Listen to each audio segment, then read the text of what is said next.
पूछे जाते हैं। पहला क्वेश्चन आपके स्क्रीन पर है कि अधिगम के लिए निम्नलिखित में कौन सी धारणा उपयुक्त है। ध्यान दीजिएगा, अधिगम क्या है? अधिगम एक ऐसा परिवर्तन है जो स्थायी परिवर्तन है। अधिगम को इंग्लिश में कहा जाता है लर्निंग या सीखना कहा जाता है। तो दोस्तों यहां पर अगर हम ऑप्शंस की बात करें तो प्रयासों से कोई फर्क नहीं पड़ता, एक अधिगम ऐसी प्रक्रिया है। योग्यता सुधार्य है, यह अधिगम का यह एक प्रारूप है। योग्यता अटल है या फिर असफलता अनियंत्रित है। तो दोस्तों याद रखिएगा, इस क्वेश्चंस का जो ऑप्शन जाएगा बी इज राइट वन, योग्यता सुधार्य है, एबिलिटी इज इंप्रूवेल। याद रखिएगा, जब भी हम इंप्रूवमेंट की बात करते हैं तो चाहे वो क्रिकेट का खेल ही क्यों ना हो, हम प्रैक्टिस के दौरान उसको हमेशा की तरह रोजाना इंप्रूव करते हैं, चाहे वो मैथमेटिक्स का पोर्शन ही क्यों ना हो, है ना। योग्यता हमेशा इंप्रूव करेगी। क्वेश्चन नंबर 2 आपके स्क्रीन पर है, करा है निम्नलिखित में कौन सी परिपाटी विद्यार्थी में संकल्पनात्मक समझ में बढ़ोतरी करने में सहायक है। ध्यान दीजिएगा, कौन सी ऐसी परिपाटी दोस्तों जो स्टूडेंट में संकल्पनात्मक का मतलब होता है जहां पर तर्क बच्चा कर पाए, चिंतन कर पाए, मनन कर पाए, वहां पर हम किस तरीके से यहां पर ऑप्शंस को लेंगे? अन्वेषण और संवाद, प्रतिस्पर्धा आधारित प्रतिस्पर्धाएं, पाठ्य पुस्तक केंद्रित शिक्षा शास्त्र, या फिर बारंबार परीक्षाएं। तो दोस्तों अगर मैं बात करता हूं इस क्वेश्चन में तो आंसर किसके साथ जाएगा? ऑप्शन नंबर ए के साथ जाएगा, अन्वेषण और संवाद। क्यों? क्योंकि अन्वेषण और संवाद का मतलब होता है कि बच्चे संवाद करेंगे आपस में, एक दूसरे के विचार आचार को आदान प्रदान के माध्यम से। अन्वेषण का मतलब होगा कि खोज विधि पर आधारित, है ना, चीजों को खोजेंगे, करके सीखेंगे। ऑप्शन जाएगा ए के साथ। अगला क्वेश्चन क्या है? अगला क्वेश्चन आपके स्क्रीन पर है कि बच्चों को सीखने में कठिनाई होती है जब, ध्यान दीजिएगा, क्वेश्चन को करने के लिए मैं आपको एक ट्रिक बताता हूं। सीटेट एग्जाम को फतेह करने के लिए एक बहुत सी सिंपल सी ट्रिक है। आप 3 ऑप्शन को हटा दीजिएगा और एक ऑप्शन सबसे पॉजिटिव अगर है तो वो लग जाएगा, ठीक है ना, वो लग जाएगा। अब इस क्वेश्चन में आप देखिएगा 2 क्वेश्चन पूछे जाते हैं। एक तो क्वेश्चन पूछा जाता है समस्या को दिखाने के लिए।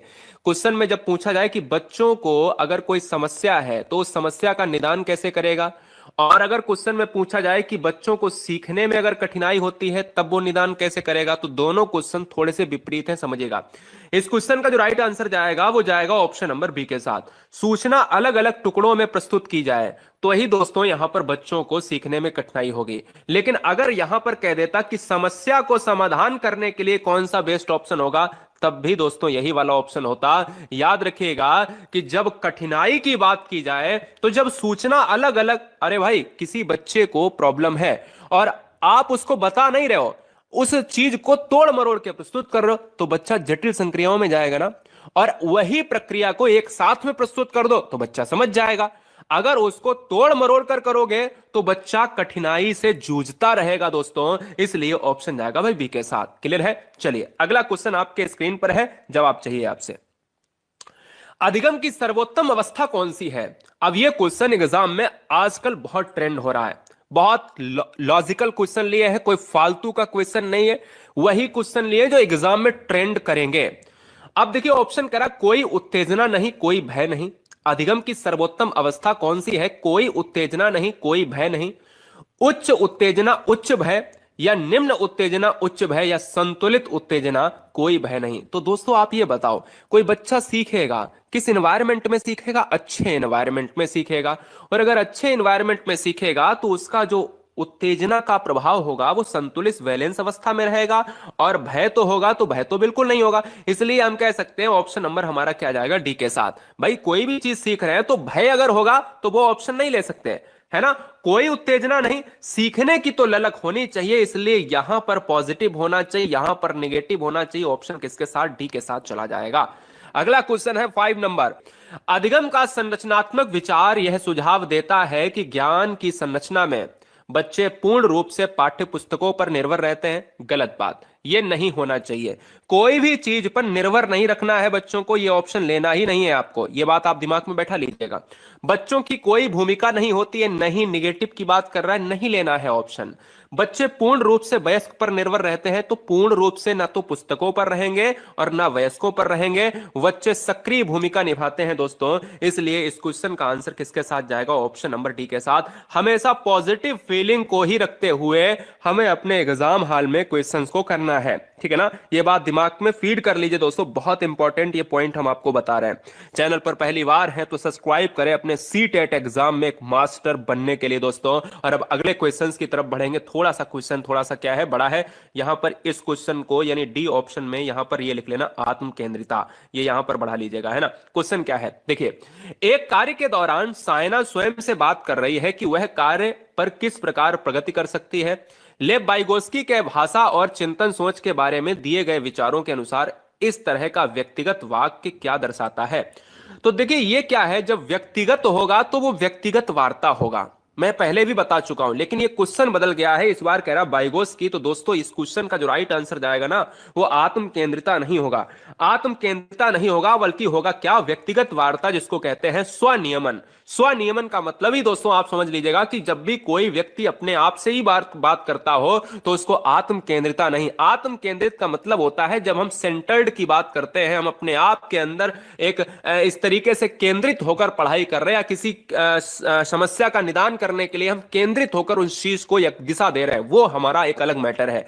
यहां पर जब खुद से बात करने की बात आएगी तो हम ऑप्शन नंबर सी लगाएंगे, ये बात दिमाग में हमेशा रख लीजिएगा। क्वेश्चन नंबर 7, मूल्यांकन आकलन से आपके 2 से 4 क्वेश्चन पूछे जाते हैं, क्वेश्चन को करिएगा, देखिए क्या कह रहा है क्वेश्चन। सभी को जय हिंद, वंदे मातरम। अरे अपने कॉलेज फॉर्म को साइन नहीं किया बेटा? लेकिन मुंबई क्यों? यहाँ भी तो अच्छे कॉलेज में मिल रहा है सेम कोर्स। 2 से 4 क्वेश्चन पूछे जाते हैं, क्वेश्चन को करिएगा, देखिए क्या कह रहा है क्वेश्चन। सभी को जय हिंद, वंदे मातरम। देखिए क्वेश्चन क्या कह रहा है, क्वेश्चन कह रहा है दोस्तों, कह रहा मूल्यांकन पद्धतियों का लक्ष्य होना चाहिए, मूल्यांकन पद्धतियों का लक्ष्य होना चाहिए। क्या आंसर होगा, जरा कमेंट करके हमें बताने का कष्ट करें, क्या आंसर होगा। पुरस्कार वितरण हेतु उच्च अंक प्राप्त करने वाले विद्यार्थियों की पहचान करना, विद्यार्थियों को नामांकित करना, योग्यता आधारित समूहों में विद्यार्थियों को विभाजित करना, या फिर एंड लास्ट वन, विद्यार्थियों की जरूरत एवं आवश्यकताओं की पहचान करना। तो मैं ये कह सकता हूं, क्या मैं ये कह सकता हूं आसानी से कि जो बच्चे ऑप्शन नंबर किसको मार रहे हैं, ऑप्शन नंबर यहां पर मारने की कोशिश कर रहे हैं भैया, डी ऑप्शन को। क्या है, अगर आप ऑप्शन को मारने की कोशिश कर रहे हैं, चेष्टा कर रहे हैं, तो मैं ये कह सकता हूं आप बिल्कुल क्या है, बिल्कुल दोस्तों सही होने की कगार पर हैं। यानी ऑप्शन किसके साथ जाएगा, ऑप्शन चला जाएगा option number D, right one हो जाएगा, ठीक है। क्योंकि विभाजित करना एक निगेटिव है, नामांकित करने से चीजें लक्ष्य की तरफ नहीं बढ़ती हैं, और पुरस्कार वितरण मैंने कहा आसानी से ये क्या होते हैं, निगेटिव सेंस की तरफ जाते हैं। क्वेश्चन नंबर 8 आपसे क्या कह रहा है, बच्चों के विकास की व्यक्तिगत विभिन्नताओं को किस प्रकार प्रतिरूपित किया जा सकता है। बड़ा अच्छा क्वेश्चन है। अब ये क्वेश्चन आपको एग्जाम में किसी भी पेडागोजी सेक्शन में मिल सकता है, उसका आंसर एक ही रहता है, ध्यान दीजिए। और आएगा 2 क्वेश्चन आपके यही आएंगे, और दोनों क्वेश्चन को बदल दिया जाए लेकिन आंसर नहीं चेंज होगा।